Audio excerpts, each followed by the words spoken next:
Hello, everyone. Our guest today is Dr. Giselle Lobo. She has over 30 years of experience in the field of inclusive education. Today, we will try to understand the philosophy behind the life skills resource rooms, the reason and the purpose for including children with moderate and severe disabilities, in mainstream schools. The format of today's conversation is a little different. Over the years, the same questions about life skills resource rooms have been coming up for many people. So we felt that this would be a great opportunity to ask these questions to Dr. Giselle Lobo. Dr. Lobo, welcome. Thank you, Can you, Purva. can you explain the philosophy of the life skills resource room in the inclusive education? So let me give you an example that was given by the principal of Chubby Cheek School, Mrs. Selena D'Souza. She said, when a child with special needs is born into a family, the child remains with that family for their whole life. The family doesn't say, oh, you have a disability, you should go to a special family. Now, we all consider the school the second family of the child. So the question that she asked is then, why are there separate schools if you have a disability? There should be one school. And that is the concept of the life skills resource room. Children who are segregated by virtue of the fact that they cannot access the academic curriculum to the fullest are sent to special schools. But the world has moved towards including all children into the mainstream school.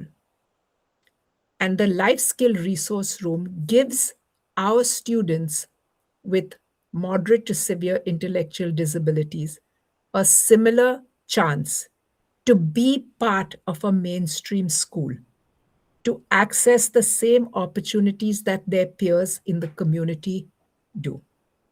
The life skills resource room exists for many reasons, but I'll try to give you the three most important ones. One, as I said, are students with moderate to severe intellectual disability and associated disabilities, whether it's autism or ADHD, sometimes cerebral palsy. They get a chance to attend the same school as their peers.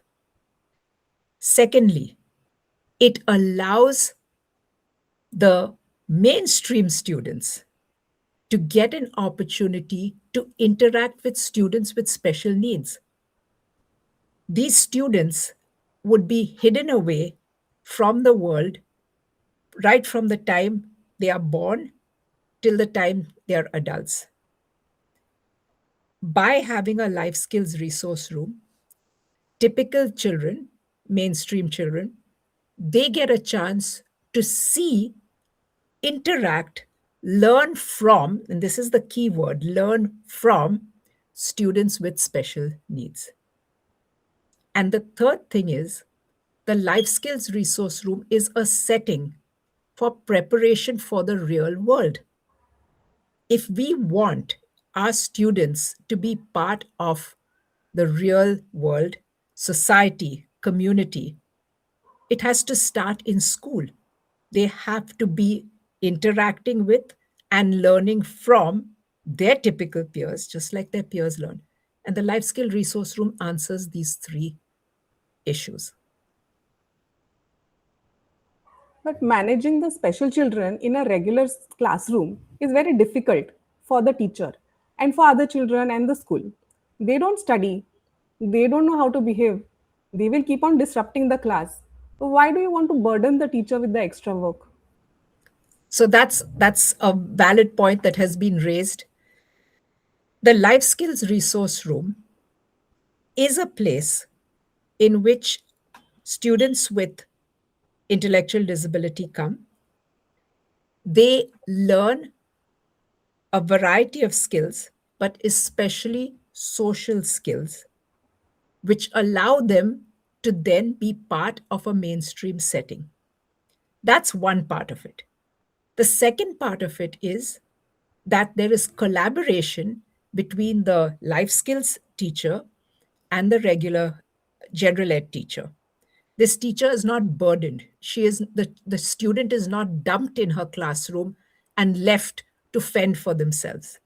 There is collaboration which allows the teacher to learn how to react, how to respond, and how to effectively deal with a student with special needs. That is why the life skills is so important, because if there is a problem, the collaboration between the two teachers helps the student be included more effectively. I'll tell you one of the stories. So when we first opened the life skills resource room in Holy Cross Bastora, I had a student with autism who would run out of the class constantly. When I say constantly, I'm talking about 25 times during the day. And the other times he didn't run out because we were quick enough to close the door. Otherwise, it would have been more. But he would run out of the resource room, run into the adjoining classroom, put the lights on and off, on and off, on and off, run to the window. There were two windows, run to one window, run to the other window. And of course, third standard children delighted, happy that this drama was happening in the class. They would laugh. They would, teacher, boy, yeah, yeah, this, that. The class used to be disrupted 25 times during the day. The teacher would get upset. She would come to the resource room, take your student. It was a very tough time. So I explained to her, I said, this student does this because he finds it very difficult to stay in one place. But he gets encouraged and his behavior gets escalated because everybody's yelling and screaming. I know it's going to be tough, but the next time he comes into your class, if you can just continue to teach just like you would do, that's how I explained to the teacher. I addressed the students. I said, this is what's going to happen. The student will come in. He's going to run around. He'll put the lights on and off. I want y'all to just sit quietly and listen to your teacher. I even role played what it would be like if the student came in. I pretended to be the student, and I made a lot of tamasha running, and I asked the students to respond quietly and continue to listen to their teacher. Over a period of 2 weeks, this was then put into action. By the end of 2 weeks, my student did run into the class. He did put the lights on and off, took two chakkars around the classroom, and then ran out again. The teacher continued to teach without looking at him. And equally remarkable, the students had full focus on that teacher while she was teaching.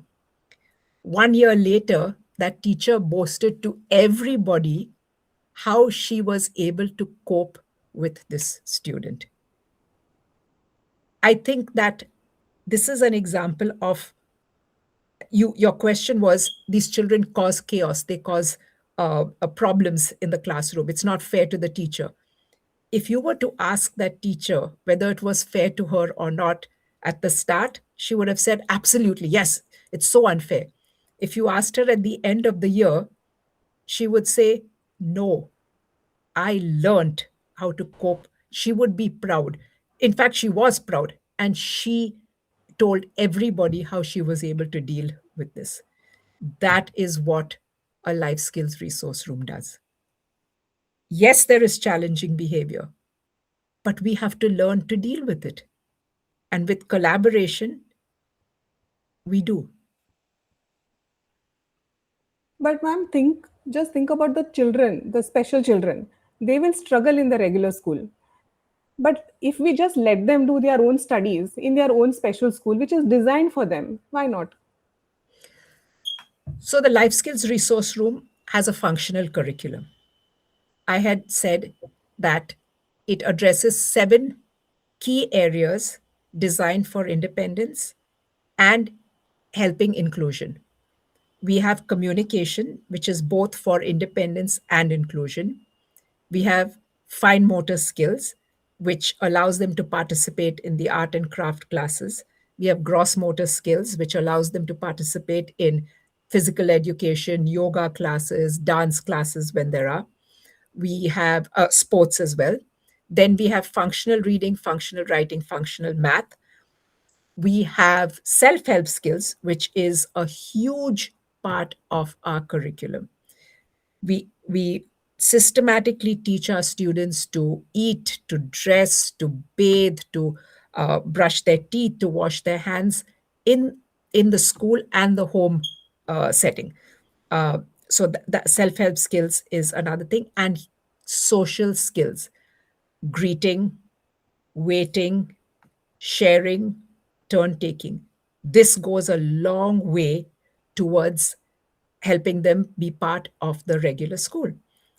Now, so to answer your first question, they learn everything that they would learn in a special school plus more.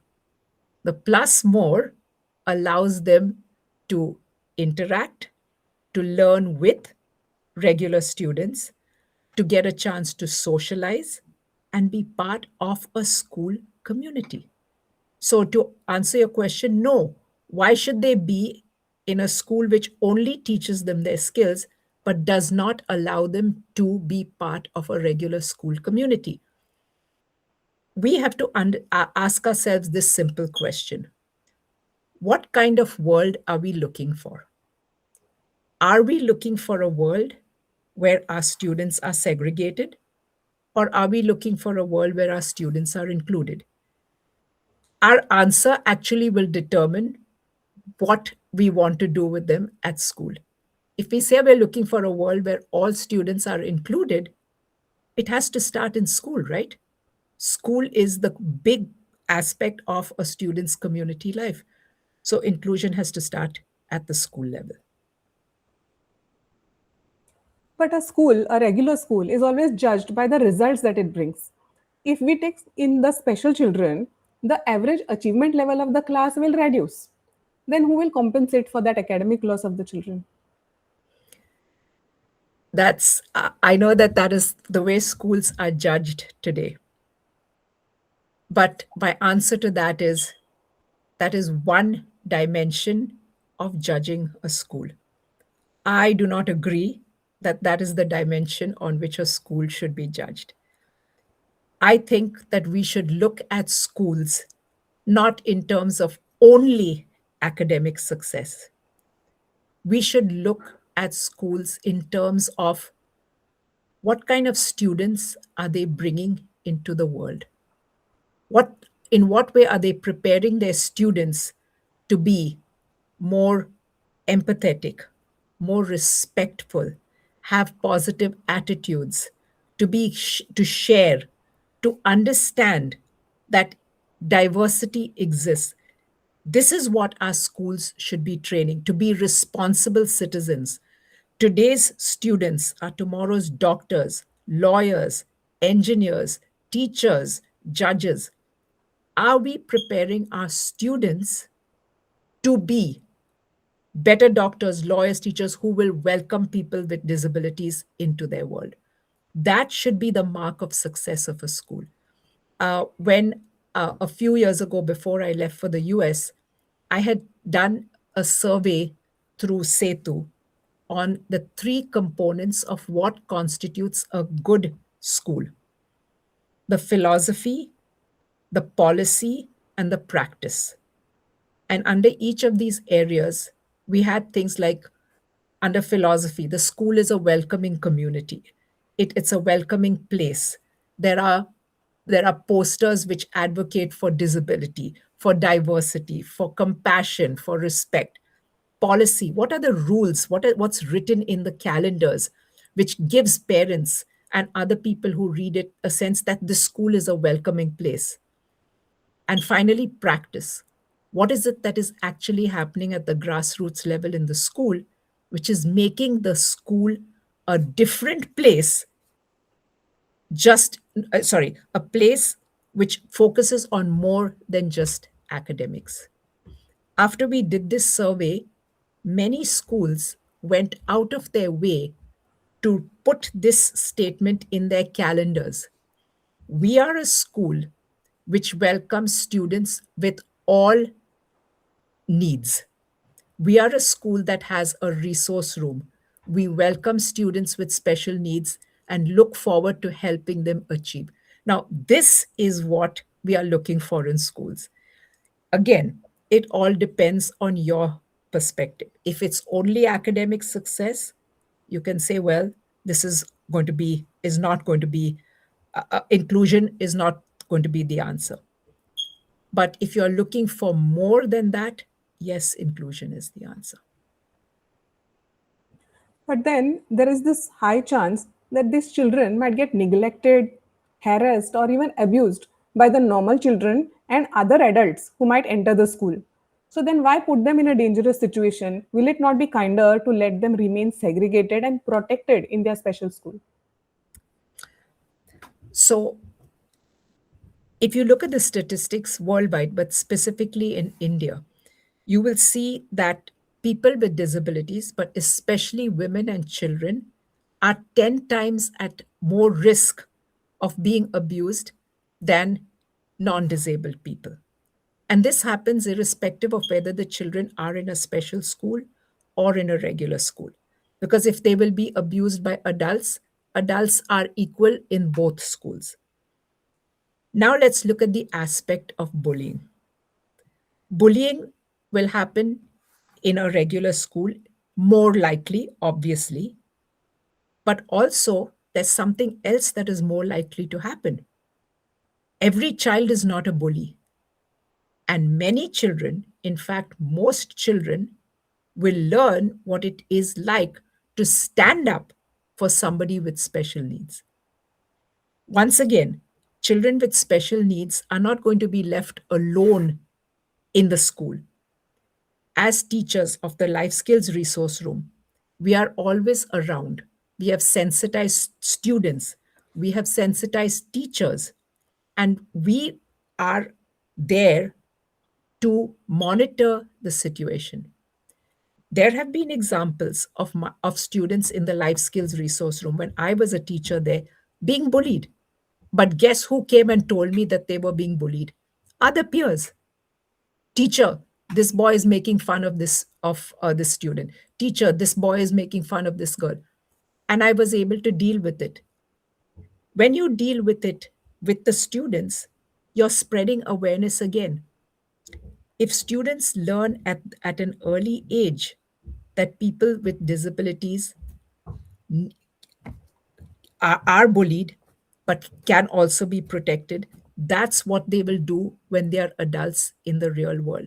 In my earlier interview, I had told you about students who had attended the sensitization class, came to the resource room, worked, and then one of them told me, ma'am, there is a man in our village whom we used to all tease and call piso and make fun of. I will never do that again. More importantly, I will tell my friends to never do that. So, for every bully, there are 10 people to protect. So, these children, as they become adults, they will not be able to participate or contribute in society. So, then why, as children, should we bother with inclusive education? We have to understand what is meant by they will not participate or contribute in society. Uh, I would really like some more clarification on that. What is the meaning of they will not participate or contribute? The many of the adults that we see who are having disabilities, now we see because we are in that field, but there are many of them who are hidden inside. They are not allowed to leave the home, or they have never left the home, and even if they are taken, then they behave in a very embarrassing way for the family. So in this case, many of the families or many of the people around them will not prefer to take them out, or will not prefer to deal with that challenge on a daily basis. It is preferable for them to just leave them at home, lock them up, And then if that is the case, then it's just a matter of feeding them and making sure that they are healthy and nothing else. So then why bother with inclusive education if they're going to remain segregated in their old age? So, if we start with inclusive education when they are young, the chances of them being segregated when they are old are that much less. But if we start with segregation from the time they are young, it's 100% guarantee they are going to be segregated. Let me give you an example. A parent who sees her child being part of a mainstream school, who sees regular students interacting with her child, who is now interacting with parents in the community because her son with special needs goes to a regular school, is more likely to feel comfortable when her son is an adult of taking her child out into the community. She has formed those connections, she has formed those relations. Her son has been part of that community from the time he was young. If he behaves in a strange way, if he behaves in a way that doesn't conform, everybody's already seen it in school. Everybody's already willing to make those adjustments and accommodations. This parent is going to feel very confident and comfortable taking her son out. As I'm saying this, I'm thinking of many parents who have experienced this. They feel comfortable because they've seen their children come in, being taken by their peers to the classroom, people telling them, "Don't worry, auntie, we will take care of whatever the child's name is." These parents are less likely to confine their children and keep them locked up than parents who've never had that chance to include their children. But then there are currently there are some life skills resource rooms. The schools are still rejecting admissions. They are saying our seats are full. Now where is that inclusion going? So, if they are rejecting because they are genuinely full, my answer to that is please open more life skills resource rooms. At one time, Holy Cross Bastora was the only life skills resource room in the whole of Goa. It took 2 years for the second one, Chubby Cheeks, to open. Now, can you imagine the waiting list when these resource rooms opened? There were there were two teachers there. I had said that the ratio has to be 1:5. We had a waiting list of 30 students. Yes, of course, I had to tell them that it was full. Because if I took all students in, I would not be doing justice to any students. So if you reject people because you are genuinely full, it's not correct to say, where is the inclusion? I would say good inclusion is happening because you are ensuring that the students who are already there in school are getting quality education, quality inclusion. The same policy applies to a regular school. A regular school cannot take in 1,000 students more than they were actually set up for. Then you cannot say, oh, that's where is the education in that school? That's the number that exists.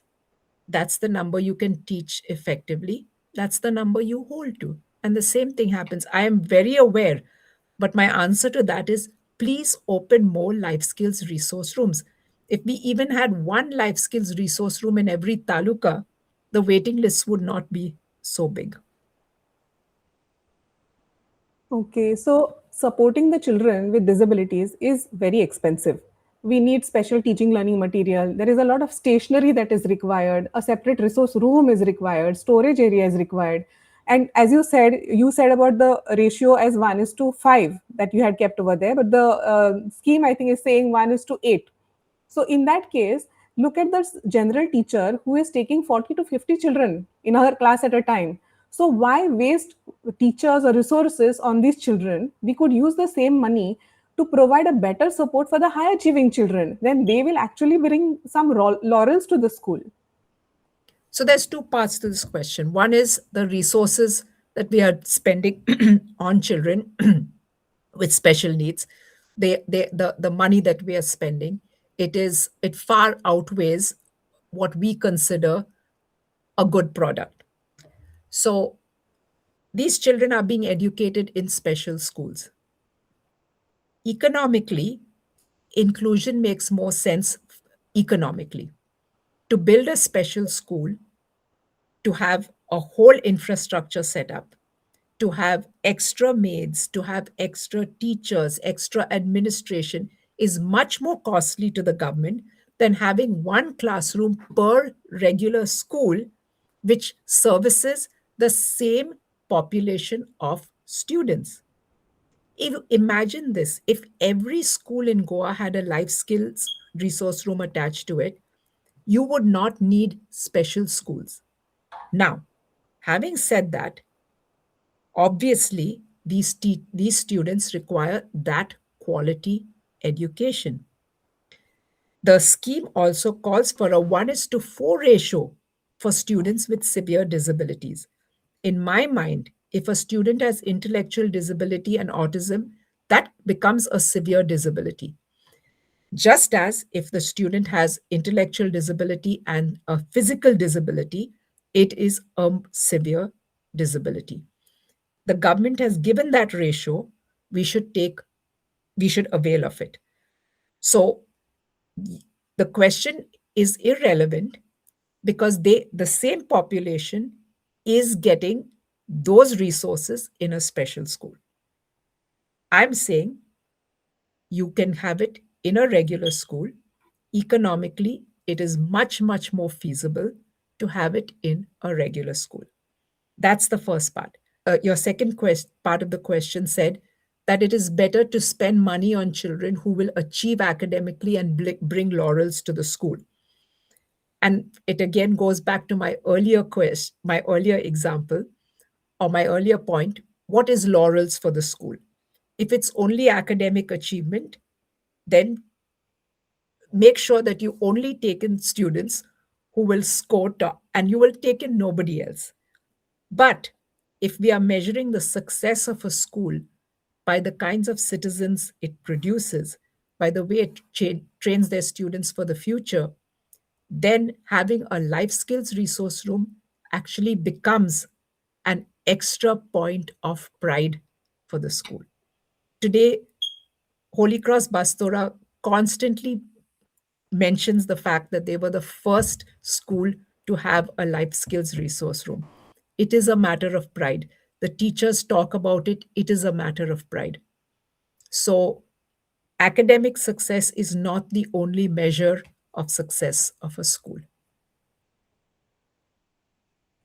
So even if they are allowed in a mainstream school, you will still take them to the life skills resource room. So that is still segregation. Then why not let them be in the special school? If they're in a special school, segregation is 100%. When they come to the life skills resource room, from the time they walk through the gates, inclusion is happening. They are not walking through a separate gate. They are not standing at a separate assembly. They are not going for a separate recess break time. They go for PT classes together. They go for music classes together. They go for the art classes together. So, 100% inclusion is not happening because they are also learning skills that are necessary for their independence. But is inclusion happening at every at various parts of the day? Absolutely. When they walk down the steps, they are meeting typical peers, saying hello to them, saying hello to the teachers. When they go for the school lunch together, the midday meal, I'm sorry, together, they are meeting their regular peers. Inclusion is not only sitting in a classroom. Inclusion means you are getting a chance to interact with your peers throughout the day at different times. And so, the life skills resource room, far from being a segregated experience, is an opportunity for inclusion which could never be had if they were full time in a special school. But our teachers, the subject teachers, are not trained to teach these children. They are trained to teach their subjects with expertise. Who will train them for the extra work of inclusion? Is it realistic to expect inclusion from our subject teachers? So, when you talk about the subject teachers, remember this is the life skills resource room we are talking about. And our students are never going to go and be part of a subject of an academic setting. Very, very few of them will make it, maybe pass standard 3, standard 4. And once again, I am talking about students who have moderate to severe intellectual disability and generally coupled with another disability. So they are not going to be part of the academic program. This is one thing that I'm very clear about. A life skills resource room is for children who will not be able to avail academically.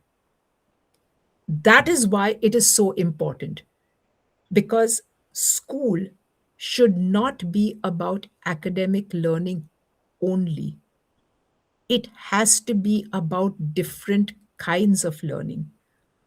Regular students must learn that the world is full of diversity, and they must learn how to accept and respect people who are different. Our students get a chance to understand what kind of behavior, what kind of social skills are appropriate. They learn in the life skills resource room, but they also learn from observing 40 peers in a classroom. When a student from a life skills resource room goes to a regular classroom for music, that student has 40 examples of everybody standing and singing, standing quietly and singing. When they go for PT, they have 40 examples of children raising their hands doing the exercises. 40 examples. They are learning through observation. And the regular students are learning that not everybody can stand still for the whole time. It's okay to take breaks, and it's okay that you support these students. Inclusion is in the life skills resource room is a two-way street. That's something we need to keep in mind all the time.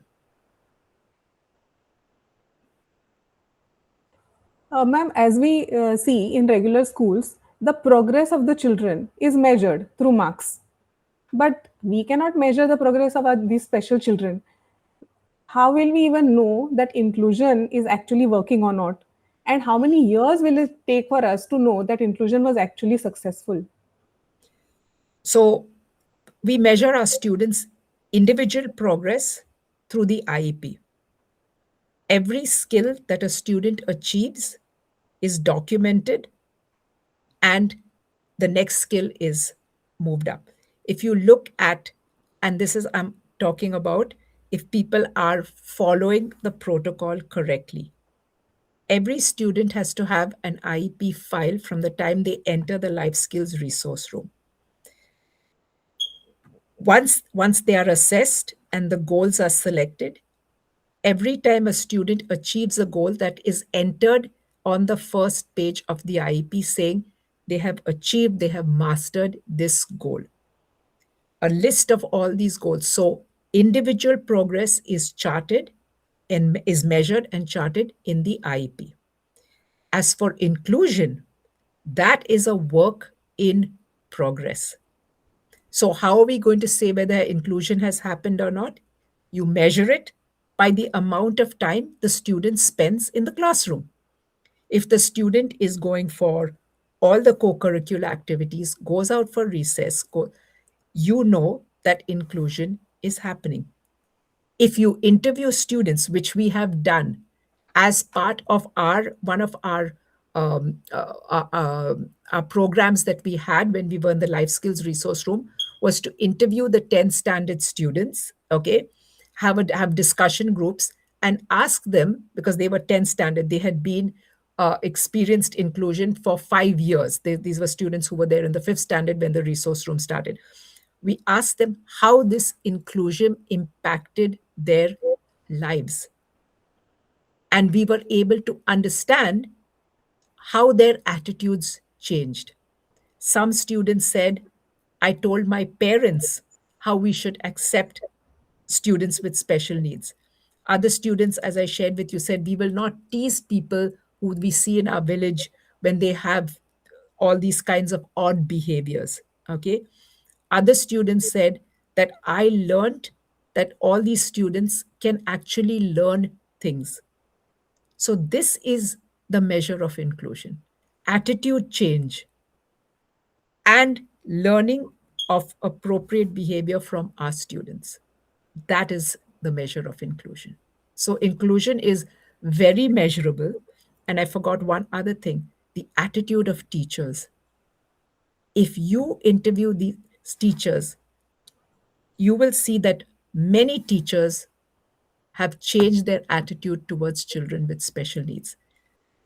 I am the first person to admit not every teacher will do it, but we can't have success for everybody in everything. Over the years, there have been many teachers who have resisted the concept of the resource room. I'm aware of that.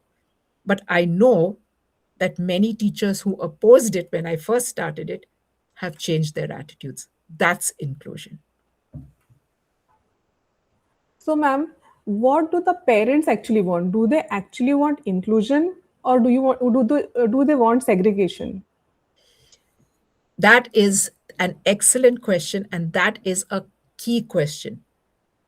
Let's have both models and let's give parents the choice. Right now, what has happened is life skills resource rooms exist, but they have none of the extra benefits of special schools. So they don't have transport, they don't have speech therapists or occupational therapists or physiotherapists. They don't have so those are the main things that they don't have, these extra benefits. Therefore, if a parent has to choose between segregation and inclusion, sometimes they will choose a special school because they genuinely believe their child will be happier. And I'm the first to respect the parent's choice. But many times, parents have told me they have taken their children out of the life skills and sent them to special schools because there's a speech therapist there, there's an occupational therapist, transport is provided to the school. So I stand by the fact that parents are the final decision makers for their children, but we should give them the same benefits in the life skills as they have in the special schools so that they can make that decision with both sides of the equation being equal. I will reiterate again, it is the choice of the parents. And I fully stand by that and respect that. So, after so much effort has been taken in creating awareness about inclusive education, barely any people know about it. So, who will promote inclusive education? Well, I don't agree with that statement. Effort has been taken. A lot of people know about inclusive education. The very fact that the new policy in 2018 included the model of the life skills resource room shows that people are aware. The government saw fit to include that. Obviously, there were many advocates for this. You mentioned that there are 14 schools with life skills resource rooms. Okay. Inclusive education is something that is talked about more and more. So I don't agree with this statement that after all this, there is so little awareness. I also am very proud of the fact that Goa stands in the forefront of inclusive education in the country. The kind of policies that we have to promote inclusive education, the fact that in our B.Ed training, I don't know if it happens now, but when I was running the B.Ed training course at Nirmala, our teachers would give classes in the regular classes, which included students with special needs. That was considered very groundbreaking in the rest of the a country, when I used to speak to other B.Ed teachers, they would be like, "You let your students go into the regular classes, but it's supposed to be only special education." I said, "No, it's inclusive education."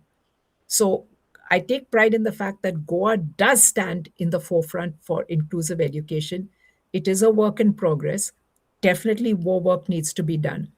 But I don't agree with the statement that people don't know that much about it. People know a lot. So you said that the teachers, sorry, the parents left the life skills resource room so that they could get the facilities like a therapist or transportation and all these. So in that case, instead of starting more schools with inclusive education like life skills resource rooms, why not just build more special schools and in more talukas? Because again, we are back to that question. What is it that what kind of world do we want to build? If you look to see the world, but India specifically, has been moving to include various categories of marginalized people, be it caste, be it disability, be it gender. Remember, at one time, women were not given education. We are moving towards a more inclusive world. So, if we are moving towards a more inclusive world, we should be improving services that support inclusion and not building more special schools which support segregation.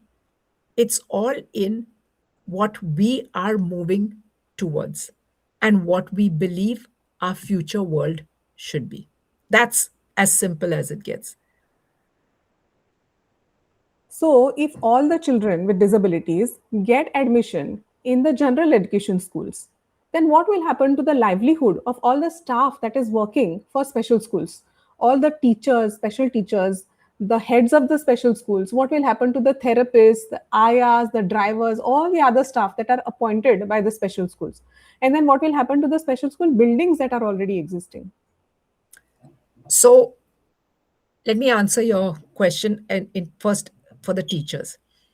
Uh, about 10 years ago, a special school closed in Mumbai. Now, it didn't close because of lack of funds. It didn't close because of mismanagement. It took pride in the fact that it closed because they managed to include every one of their children into different mainstream schools. So the question is, what happened to the teachers of that school?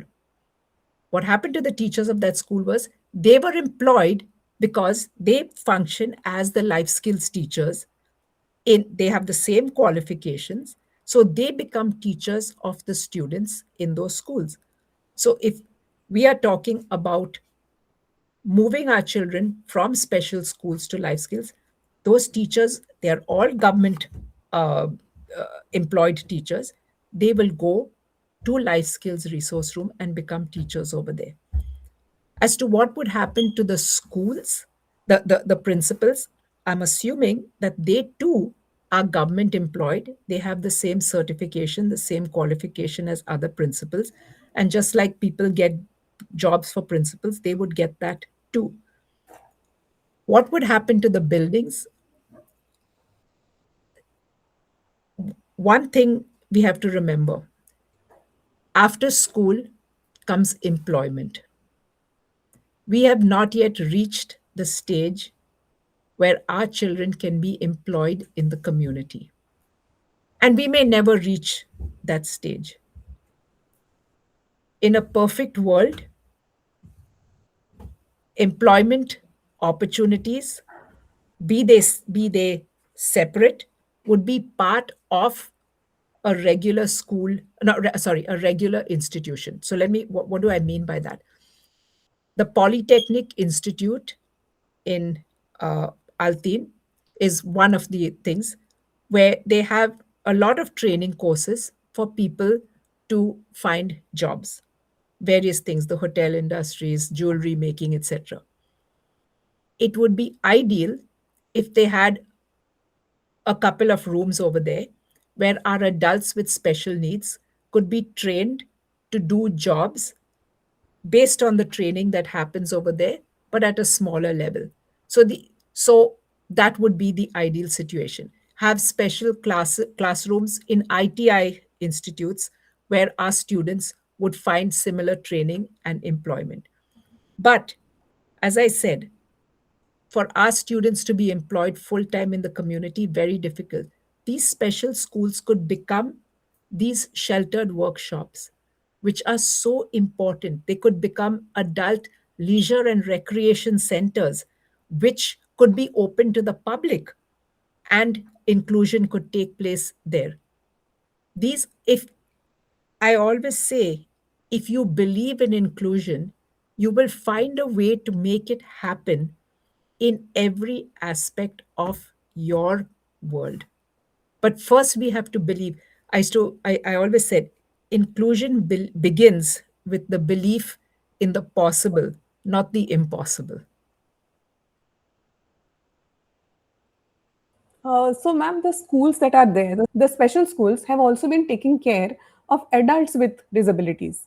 Their readiness level to interact with the rest of the world is probably negligible. And they are probably too old right now to learn any new skills. So, then what will happen to them?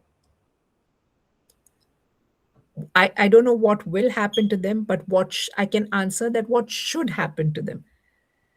Again, we have to say to ourselves, what is best for this individual? We have to start from that. What is best? What can we provide? What support, what education, what training can we provide to make sure that this individual lives a more independent life, lives a more inclusive life, and lives a life of happiness? When we ask that question, then we are able to answer what should happen to them. It's all in asking the right questions. Because when you ask the right questions and it is person centered, you will get the right answers. All right. So, ma'am, we have come to the end of the questions that we had collected. So, before we conclude the first chapter of our conversation, I would like to share something with our viewers. Throughout this interview, some of my questions might have sounded skeptical of inclusive education and of life skills resource rooms. In reality, I was intentionally voicing the concerns and doubts and the questions that are often raised by general education teachers, special teachers, school leaders, and even parents. The purpose was to address that these concerns are openly addressed and explain the philosophy and the purpose and the practical realities behind the life skills resource rooms in Goa. I hope it makes our viewers feel free to bring out if they have any other questions on this topic. So, ma'am, thank you first of all for responding to every question with such patience, honesty, and with depth. Your insights have always helped us to move forward beyond the assumptions and understand the thinking that shaped these initiatives. So, ma'am, at this point, I would like to take a moment and refer to our previous video where, ma'am, you had shared the basic idea of life skills resource rooms and the history of how they started in Goa. So we have received a lot of appreciation for the video from many people I met personally, and we have had some comments as well, encouraging ones on the video. So I would like to mention a few of the messages that I got. So Dr. Eliska from DEIC, the District Early Intervention Center, she said fantastic, and she would love to listen to more from you. Ma'am Elizabeth Kurian, she is the parent who worked with you to form the ties, the parent support group. So she also was very happy to see your video. She has gone ahead and shared it with many others. Dr. Simi Mahajan, she is the Chief Human Resource Officer and the Chief Project Officer for Project Inclusion, which is now an app and by us, Sri Aurobindo Society. So she also was very, very impressed and she requested for your contact and I hope she has contacted you and spoken to you regarding the life skills resource rooms. Most importantly, from my perspective, is the students from the most recent batch of B.Ed Special from Jnanvardhini Divyang Training College. They have probably never met you, but they are absolutely in love with you. So I would really love to have you meet them one day, and of course, not only them, the rest of the students who complete their B.Ed special. It's I would say I'm very privileged to be your student and to Thank be in you. this position today. That even after I should say alumni of your teaching, I'm still in touch with you, still learning from you. So, ma'am, thank you for your decades of service to the children, to the families, to the teachers and schools. Your work has touched many lives and it continues to influence the way we think about inclusive education today. So I would like to thank all our viewers, and I would like to say that this is our first chapter in our series on the life skills resource rooms. So in the next chapter, we will continue to explore some more aspects related to inclusive education and life skills resource rooms. So thank you everyone for watching. If you enjoyed this conversation, please like, share, and subscribe to the Inclusion Collective for more such discussions on inclusive education. Please share your thoughts and your suggestions in the comments. Thank you. Ma'am, thank you very, very much. Thank you, Purva, and thank you for those questions. The format was great, and I hope I'm sure it created a lot of awareness and answered a lot of questions. Uh, I also share your request to the viewers. I welcome questions. I would love to answer as hard hitting questions as you all want to ask. I am happy.